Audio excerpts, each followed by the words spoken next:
Bonjour, nous sommes contentes de vous retrouver pour coudre ensemble les patrons du livre Bonne Nuit, nouvel opus des vestiaires d'Icati. Il se compose de 2 patrons, de 1 à 24 mois, ainsi que de 2 accessoires. Vous y trouverez tout ce dont vous avez besoin pour coudre pour la chambre de bébé et créer son petit univers. Vous trouverez dans le livre tous les patrons à taille réelle, ainsi que des explications détaillées avec des schémas étape par étape.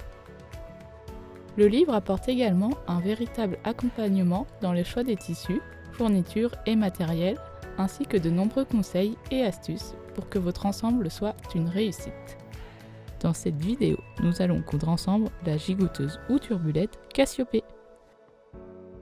La gigoteuse Cassiopée propose 2 systèmes de fermeture qui donnent un style très différent. Vous pouvez opter pour la pose d'un zip sur un côté ou alors une patte pressionnée de chaque côté. Le zip est plus discret alors que les pressions au bouton apportent un style plus marqué. Dans tous les cas, la gigoteuse s'ouvre au niveau des bretelles. Elle est entièrement doublée et molletonnée pour qu'elle soit bien confortable et moelleuse. On peut choisir de la réaliser avec une découpe devant où se cache une poche pour ranger le doudou ou la tétine, ou sans découpe avec un devant dans un seul tissu. En option, on peut ajouter ces petites oreilles de lapin qui rappellent le pyjama et le doudou du même livre. Le niveau de couture est intermédiaire car la pose du zip ou des pattes côté, le tout avec une doublure, requiert de la précision. Vous apprendrez donc à assembler un zip ou des pattes, à coudre une poche cachée dans la couture, à watiner et doubler un vêtement.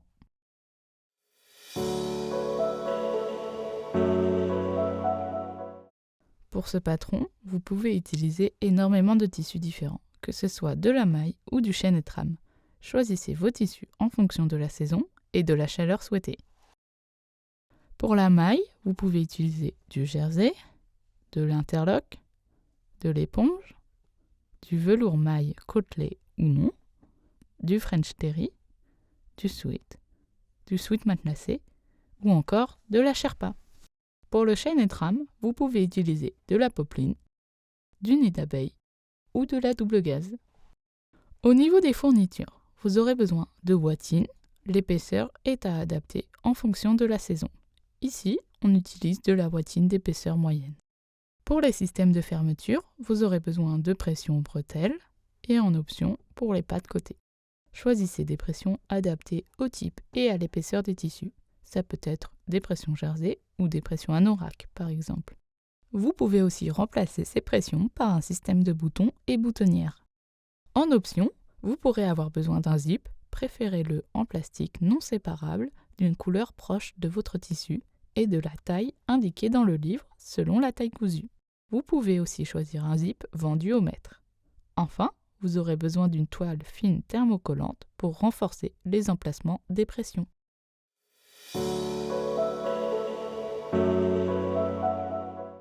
On va faire un tour des différentes versions cousues. Dans un premier temps, on a cette version zippée, cousue dans un velours maille gris avec une découpe en bord-côte et des oreilles prises dans la découpe. Elle a aussi été doublée dans un velours maille, mais côtelée cette fois-ci. On a utilisé des pressions jersey aux bretelles. On a cette deuxième version, très similaire à la précédente. La seule différence est qu'elle a été doublée en double gaze cette fois-ci. On passe ensuite à cette version avec pattes côté pressionnées. Le devant a été coupé en une seule pièce pour un résultat plus sobre, mais rehaussé par l'usage de ces pressions anorak en laiton. L'extérieur est en double gaze, l'intérieur en sherpa pour un résultat bien chaud.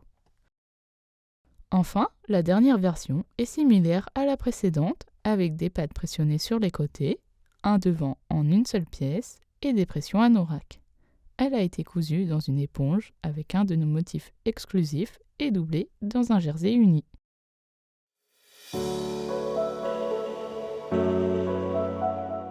Deux adaptations du patron sont possibles et elles concernent la pièce devant extérieure de la gigoteuse. Dans sa version de base, la gigoteuse présente une découpe dans laquelle est cachée une poche. On peut décider de ne pas faire cette poche, mais de garder la découpe. Ça peut être une bonne idée pour consommer un petit peu moins de tissu. Je vous montre comment faire sur une version réduite du patron, c'est plus simple à filmer pour que vous voyez les pièces en entier. Sur les pièces haut devant et bas devant, on enlève le rectangle de la poche et on prolonge l'arrondi de la découpe. On découpe ces deux pièces, puis on place endroit contre endroit le haut et le bas devant. On aligne les repères centres, puis une extrémité, et on épingle entre les deux. On fait de même de l'autre côté. On pique à 7 mm le long de l'arrondi de la découpe. Voilà, une fois piqué, on ouvre la marge de couture et on peut suivre le reste du tutoriel. Et voilà comment réaliser une adaptation simple du patron. L'autre adaptation possible est de coudre cette gigoteuse avec un devant extérieur en une seule pièce, sans découpe. Dans ce cas, c'est très simple. Au lieu de découper les pièces haut devant et bas devant, on découpe la pièce doublure devant. On n'a alors pas besoin de suivre les étapes d'assemblage du devant extérieur et on peut directement passer au montage du zip ou des pas de côté.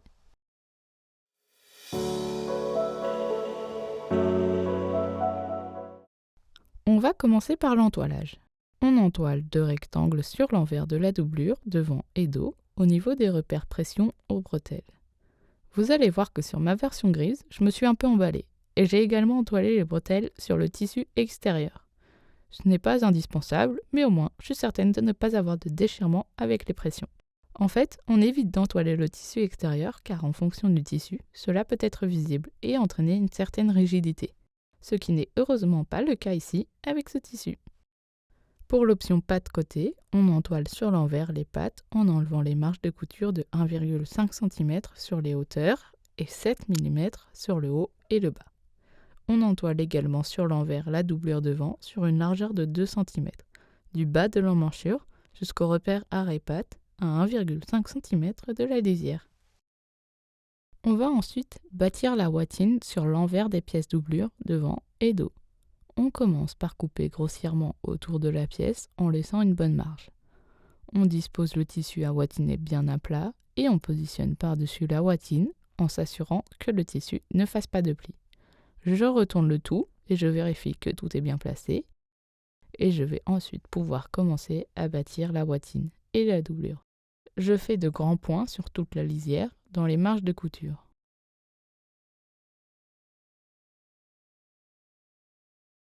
Je fais également de grands points dans la largeur et la hauteur de la pièce pour tenir le tout ensemble.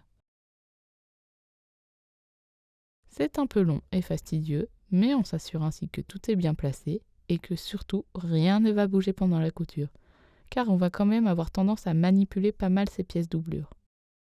Une fois la watine bâtie, on peut couper autour de la pièce pour enlever les marges inutiles.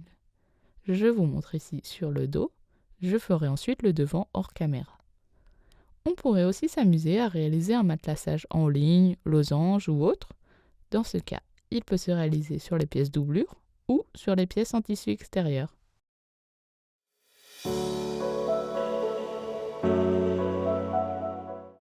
On commence par les oreilles, qui sont bien sûr optionnelles. On place endroit contre endroit deux oreilles et on pique tout autour à 7 mm, sauf au niveau de la base. Je vous montre sur la seconde oreille déjà cousue. On va réduire les marges de couture à 4 mm et on retourne sur l'endroit. On replie chaque extrémité vers le centre de l'oreille et on pique dans la marge de couture pour tenir en place. Je vous montre sur la seconde oreille. On place les oreilles centrées au niveau des repères sur le haut devant, gauche ou droite comme on veut, dos de l'oreille contre endroit du haut devant, et on pique dans la marge de couture pour les tenir en place. On place endroit contre endroit le haut et le bas devant en alignant les lisières. Si l'on a choisi l'option oreille, celles-ci sont prises en sandwich. Je commence par épingler chaque extrémité, puis la poche, et enfin le long de la découpe. Dans les angles, je laisserai l'aiguille de la machine plantée dans le tissu et je tournerai le travail pour ainsi obtenir des angles bien nets. On pique à 7 mm. Voilà une fois piqué. On repasse les marges de couture et la poche sous le bas devant. Et voilà comment on obtient une poche cachée dans une découpe. C'est très simple à réaliser tout en ayant, je trouve, un rendu très propre. On surpique les marges de couture des oreilles au bas devant. Cela va permettre de les faire tenir bien droites et d'éviter qu'elles ne tombent vers le bas.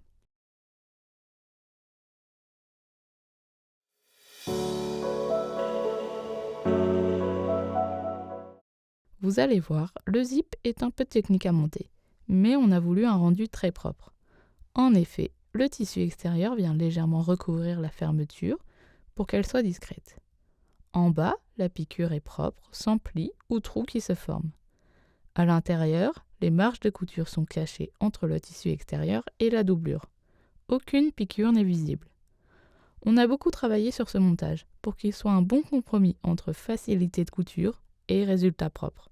Le secret pour que ce soit réussi, c'est d'être précis au niveau du repère arrêt-zip et de toujours commencer ou terminer sa piqûre précisément à ce repère. On place endroit contre endroit le devant et le dos en tissu extérieur et on aligne les lisières en faisant correspondre les repères. On pique à 1,5 cm du bas de l'emmanchure gauche jusqu'au repère d'arrêt zip côté droit. Voilà la piqûre que l'on vient de réaliser. On pique également du repère d'arrêt droit jusqu'au bas de l'emmanchure droite, mais avec de grands points et sans point d'arrêt en début ni en fin de piqûre, afin de pouvoir défaire cette couture facilement à la fin. Cette couture se fait aussi bien à la machine qu'à la main, c'est comme on préfère. Personnellement, je vais la faire à la machine à coudre avec la plus grande longueur de pointe possible. On prend soin de bien ouvrir les coutures au fer, c'est important. On place l'endroit du zip contre l'envers de la gigoteuse en tissu extérieur, le long du bâti, côté droit. Les marges de couture bien ouvertes, on centre le zip le long de la couture. La bague d'arrêt du zip se situe 8 mm sous l'emmanchure. Par contre, avec un zipomètre, il n'y a pas de bague d'arrêt. On démarre donc le zip directement à l'emmanchure. Pour bien centrer mon zip par rapport à la couture, je les déroule au fur et à mesure et j'épingle. J'épingle les rubans du zip aux marges de couture de chaque côté. Aux marges de couture seulement. Attention à ne pas prendre le devant avec, sinon on obtiendrait une surpiqûre visible. Le zip est légèrement plus long que le repère d'arrêt zip, c'est normal, ça nous permet d'avoir une marge d'erreur. J'épingle d'abord un côté et je vérifie cet épinglage en m'assurant que je n'ai piqué que la marge de couture. Ici, j'ai une épingle qui n'était pas bien mise, je vais donc la repositionner. On peut aussi bâtir pour s'assurer que rien ne bouge, c'est ce que je vais faire ici, d'abord d'un côté, puis de l'autre. Je vais ensuite piquer de chaque côté au plus proche des dents du zip, de l'emmanchure jusqu'au repère d'arrêt du zip. Voilà, j'ai piqué. Comme vous pouvez le voir, j'ai dû défaire et refaire ma couture à plusieurs endroits, car des plis s'étaient formés. J'avoue que j'ai voulu aller vite et finalement j'ai perdu plus de temps à défaire et refaire. Prenez donc bien votre temps pour réaliser cette piqûre, en vérifiant que tout est bien placé. On peut enlever le fil de bâti. On fait un test en ouvrant et fermant la fermeture éclair pour s'assurer que tout fonctionne bien et que tout est aligné. On place endroit contre endroit la doublure devant et dos et on pique à 1,5 cm du bas de l'emmanchure gauche jusqu'au repère d'arrêt du côté droit. Attention, comme on est sur la doublure, cette couture se fait en miroir de celle du tissu extérieur. C'est-à-dire que tout à l'heure, devant, face à moi, l'ouverture se faisait de ce côté. Ici, devant doublure toujours face à moi, l'ouverture se fait de ce côté. On laisse une ouverture non cousue d'environ 20 cm en bas de la gigoteuse. Je mesure et je place 2 épingles de part et d'autre pour bien repérer cette ouverture. On pique à 1,5 cm du bas de l'emmanchure gauche jusqu'à l'ouverture, puis de l'ouverture jusqu'au repère arrêt zip. Gigoteuse sur l'envers et zip ouvert sur une grande partie, on place endroit contre endroit les devants en tissu extérieur et doublure le long du zip. On écarte les dos pour ne pas les prendre dans la couture. Les gigoteuses sont donc bien l'une sur l'autre et non l'une dans l'autre. Le zip est pris en sandwich entre le tissu extérieur et la doublure. Je vais commencer par épingler le bas de l'emmanchure, puis le repère arrêt zip, et je vais ensuite épingler entre les deux. Pour être sûr que rien ne bouge, je préfère ensuite bâtir. Puis on piquera les 3 épaisseurs ensemble le long de la couture précédemment réalisée, du bas de l'emmanchure jusqu'au repère arrêt zip. Voilà, une fois piqué, on peut vérifier que tout est bien cousu et qu'aucun pli ne s'est créé. On va répéter les mêmes étapes pour les dos en tissu extérieur et doublure. Fermeture éclair ouverte. On écarte les devants pour ne pas les prendre dans la couture. Les gigoteuses sont toujours l'une sur l'autre et non l'une dans l'autre. On épingle ou on bâtit. Puis on pique les 3 épaisseurs ensemble le long de la couture précédemment réalisée, du bas de l'emmanchure jusqu'au repère d'arrêt zip. Voilà, une fois piqué, je vous montre à quoi ça ressemble. Je retourne les gigoteuses un peu dans tous les sens pour que vous puissiez bien voir et comprendre le placement des gigoteuses pour réaliser ces coutures.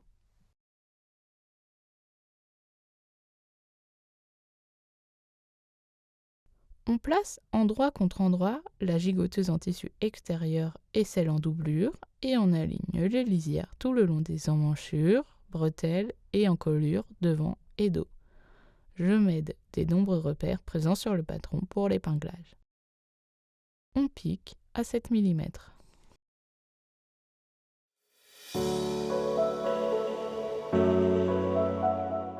Le secret pour avoir un montage des pattes réussi est d'être très précis au niveau du repère arrêt-patte côté et de toujours commencer ou terminer sa piqûre précisément à ce repère.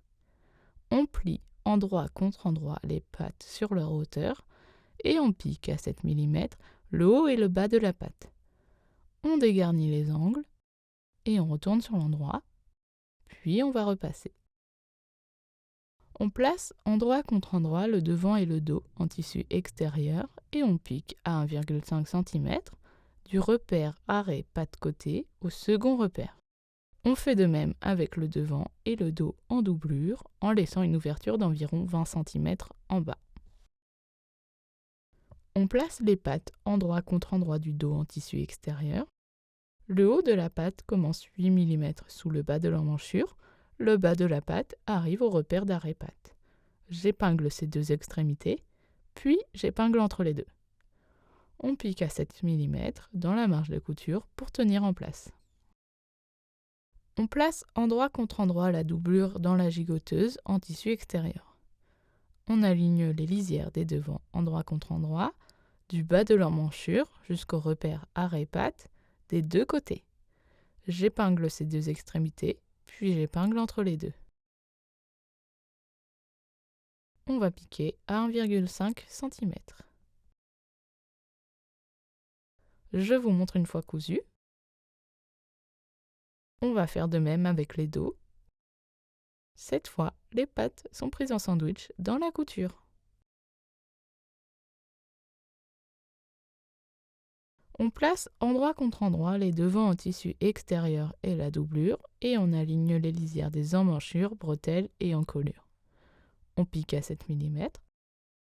On répète ensuite pour les dos en tissu extérieur et doublure.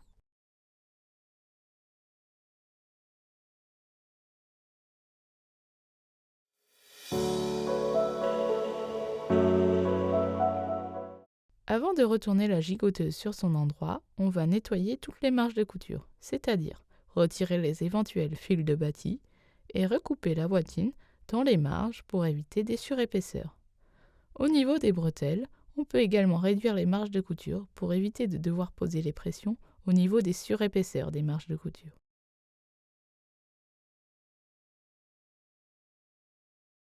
On retourne la gigoteuse sur son endroit en la passant par l'ouverture laissée en bas de la doublure. On s'assure de bien faire ressortir toutes les extrémités et on prend le temps de tout bien remettre en place.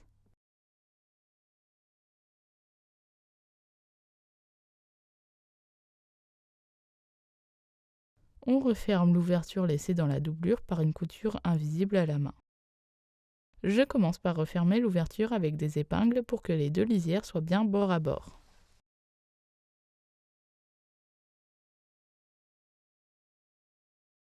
Pour avoir une couture vraiment invisible, il faut sortir l'aiguille exactement sur la pliure du rentré et piquer pile en face, toujours sur la pliure. On dessine ainsi avec l'aiguille comme une forme de créneau. On réalise plusieurs points, puis on tire sur le fil, mais attention à avoir la bonne tension. En effet, il faut suffisamment tirer pour que le fil ne soit plus visible, mais pas trop non plus, au risque de créer une forte tension qui rendrait le point visible en fronçant le tissu. Et voilà, une fois la couture invisible réalisée, le rendu est vraiment propre. On pourrait également imaginer refermer cette ouverture à la machine à coudre par une surpiqûre, ce qui donne quelque chose de moins discret.